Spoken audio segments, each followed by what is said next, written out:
Say hi to the camera. Hi. You guys are my licenses. It's ID.CRISIS. I got my mum here for moral support. The shattered mirror. The truth behind ID.CRISIS. Today, I turned 25. I spent years thinking I had to hide the parts of my story that made people uncomfortable. But hiding them didn't make them disappear, it only made me feel invisible. That night did not explain my entire life, but it was the night reality stopped feeling reliable. Schizophrenia is a mental health condition, not a character flaw. It can involve experiences such as hallucinations, delusions, disorganized thinking, reduced motivation, and cognitive difficulties. Symptoms and recovery experiences vary widely. Having schizophrenia does not make someone violent or bad. Most people living with schizophrenia are not violent, and they are more likely to be harmed, exploited, or victimized than to harm others. Substance use and psychosis have a complicated relationship. Drug use can worsen symptoms, trigger episodes in vulnerable people, or complicate diagnosis and recovery, but no one responsibility reduces an individual's entire condition to one bad trip. Treatment can be life-saving and difficult at the same time. Medication may reduce severe symptoms while also causing side effects such as tiredness, weight changes, restlessness, or cognitive dulling. Discuss treatment changes only with your prescriber. Alcohol use disorder is treatable. Relapse can be part of the course of recovery. It is not proof that someone has failed. Support can include medical care, counselling, peer support, and relapse prevention planning. A diagnosis describes part of someone's health. It does not predict their morality, intelligence, talent, or capacity for love. There was a period of my life when I thought the world had started talking directly to me. Neighbours, no matter where I lived. I was paranoid. The sky felt coded, the people around me felt unfamiliar. Normal sounds felt loaded with messages. I was terrified, but I also didn't know how to explain it with sounding like a person I didn't recognize. Before any of that, I was just a kid from a small town. Video games, mates, late nights, trying to feel included, trying to feel free. I didn't wake up one day and choose chaos. I made choices, yes, but I also walked into things I did not understand. This isn't a video about blaming anyone. It isn't about pretending drugs were harmless or pretending one night can explain a whole human life. It is about what happened after the mirror cracked, and how I've been learning to recognize myself in the pieces. This is the story behind ID.CRISIS. There is a version of this story people like because it's simple. Get help, take medication, get better, move on. Real life is messier. Treatment has helped me survive things that could have swallowed me whole, but treatment also has a cost. Some mornings I wake up exhausted before the day has even started. I take prescribed medication for my health, including medication for sleep and anxiety. I live in a cycle that people do not always see. Tired enough to need caffeine to function, anxious enough to need rest, medicated enough to feel slowed down, and still trying to make a life that has meaning. I take more than 10 prescribed pills a day. That is not a flex. It is not a tragedy contest. It is just the machinery behind the day that other people might call ordinary. People say you are more than your diagnosis, and they are right, but sometimes they say it in a way that skips over the fact that diagnoses can affect what you can do. They can affect work, energy, concentration, confidence, independence, and how safe the world feels. I am more than schizophrenia. I am also someone living with schizophrenia. Both things can be true. That is part of why my name is ID.CRISIS, because identity can feel like a crisis when your mind has been through a storm. But crisis is not the end of a story. A crisis can be a warning, a turning point, a name for the moment you decide you are still here. Another part of my story I've spent years fighting: alcohol use disorder. I have relapsed. I've had moments where I thought I was past it, then learned that recovery does not always move in a straight line. That does not make me weak. It means this is real, and it means I have to keep treating it like it's real. I'm in recovery at the moment, and I have been for 4 months. I do not want alcohol to be the author of my life. I don't want pain to be my personality. I want to make art, tell the truth, stay alive, and become someone younger me would feel safe talking to. If you are watching this and fighting your own battle in private, I'm not here to sell you a perfect ending. I'm here to tell you that shame gets weaker when the truth has a voice. Some facts that should not be controversial. Schizophrenia does not make someone evil. It does not make someone a monster. It does not erase their personality. Most people living with schizophrenia are not violent. In fact, people with serious mental illness are often more vulnerable to being harmed, manipulated, or isolated. A diagnosis cannot tell you whether someone is talented, kind, creative, loyal, or worth loving, or intelligent. Substance use can make mental health symptoms worse. It can make recovery harder. But addiction is not a moral failure, and neither is needing treatment. I am accountable for my choices. I'm also allowed compassion for the things I have survived. Those truths do not cancel each other out. I'm going to use a different name for this part of the story. Call him Alex. Alex grew up in a small town between green hills, where the days could feel too slow and the nights could feel like they were asking for trouble. He loved games, loved music, loved being around people, anything that made life feel louder than the thoughts in his own head. He had a best friend, they had history, playground years, stupid jokes, long sessions on the PlayStation, the kind of friendship that makes you think you're invincible because somebody else remembers who you were before everything got complicated. Then came the experimenting. Drinks, pills from people who did not care what was inside them, nights that felt exciting because nobody stopped to ask what they might cost later. One night, the music was too loud, the room was too bright, and reality started slipping out of focus. The next morning did not feel like morning. It felt like Alex was watching himself through glass. He remembers getting into a car to get food. He remembers the road, but it did not feel fully inside his body. It was like somebody had placed his hands on the steering wheel and walked away. He made it back safely, but safe is not always the same thing as okay. The days after that did not return to normal. Sounds had edges. Faces looked unfamiliar. The sky seemed to be saying something. Thoughts did not arrive like thoughts anymore, they arrived like alarms. Fear can make a whole town feel like a trap. A quiet street can feel watched. A passing car can feel like a warning. A friend can look like a stranger for one terrible second. Then came the voice. Not a movie voice, not some evil villain in the dark, just something frightening, intrusive, and impossible to switch off.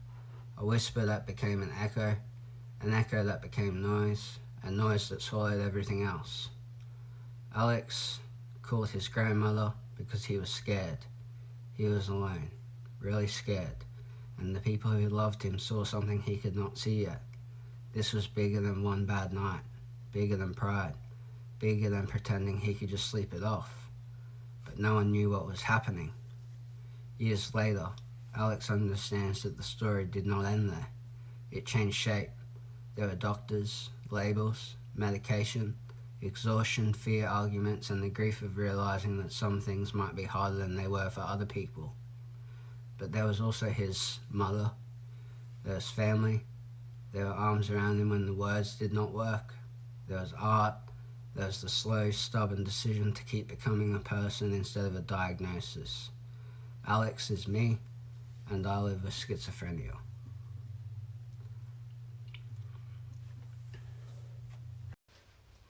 What people don't see is the constant pull in my heart towards home. Supporting a son with schizophrenia has taught me that two truths can exist together. You can love someone with every part of you and still find the weight of being needed incredibly heavy. That doesn't make the love any less. It just makes me human. So my mum plays a pretty big role in my life. She's been my rock ever since my diagnosis and the start of my hard times. She's who I would say what's the word for it? Constant? I guess constant rock. Go-to person every time I need hugs or affirmation, and she does give me cuddles, supports me by cooking dinner, she does my laundry. I didn't want any nasty comments about that. I'm not asking for judgment, it's just how it is, and it's what best suits our family. I just feel incapable of looking after myself. I don't shower too often, but when I do, I have a good scrub. I can put my clothes in the laundry basket. I can wipe up coffee stains sometimes. I do small things for myself. I put things in the bin. Basically, I do small things when I feel capable of doing them. But Depends on the day. It depends on the day. And really, with a brain like mine, schizophrenia is a disability.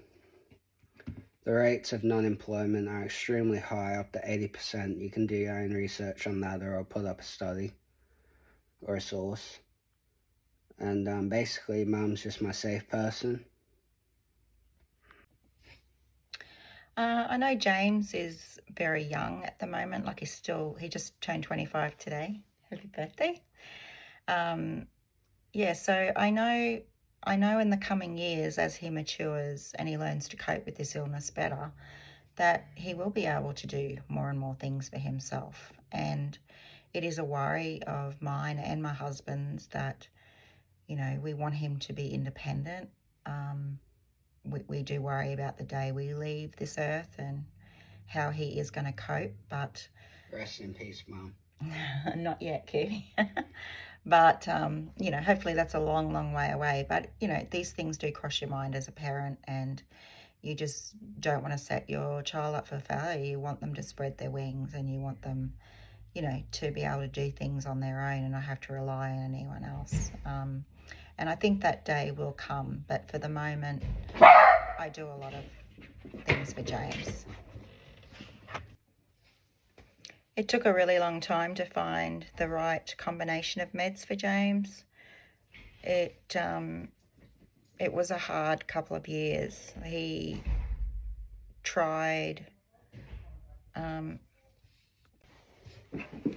just want to touch on the medication side of things. It was a very hard first couple of years just trying to find the right combination of meds that would work for James. He tried medication after medication after medication, and nothing seemed to be working for a while. And a lot of people with schizophrenia actually aren't very compliant with meds. They think, well, I'm not sick. This is just the way I am. This is my reality. I'm not sick, so I don't need to take medications. But schizophrenia is a lifelong illness, so, you really need to be on the winning combination of medication for the rest of your life.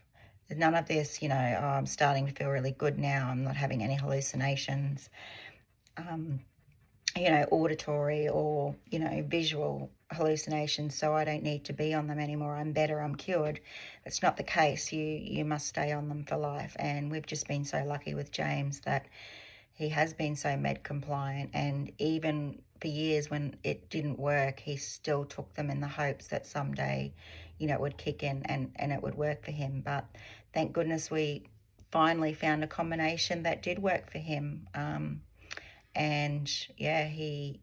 He doesn't have hallucinations, but still day-to-day life is still very hard, with the anhedonia and just not finding joy in a lot of things. So, it's, even though those, like I said, hallucinations that have gone now, which is fantastic, because in all honesty, that was very hard as a parent, to see him struggle in that way. But yeah, So just hang in there. It takes some time. Everyone's different. Everyone's got different chemistry. So Mum, what do you wish people understood about schizophrenia? I think a really big misconception about schizophrenia is that you actually have multiple personalities. That gets confused all the time. You only have one personality, but it's just that your reality is different to anyone else's. But I also... Yeah, that's a completely separate illness.